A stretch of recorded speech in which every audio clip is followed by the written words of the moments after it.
receive the opponent's attack. The key skills are digging and throwing, and digging resembles a forearm toss from a low ready position.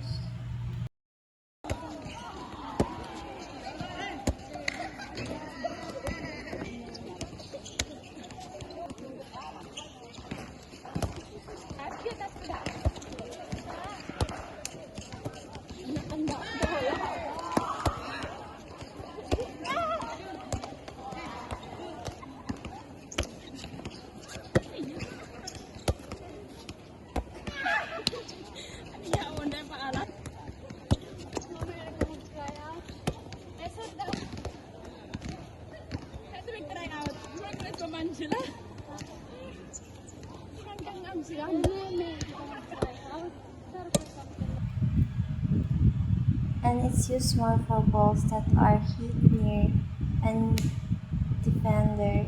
A throw is a result of an attempt to dig for balls that hit further away from the defender and resemble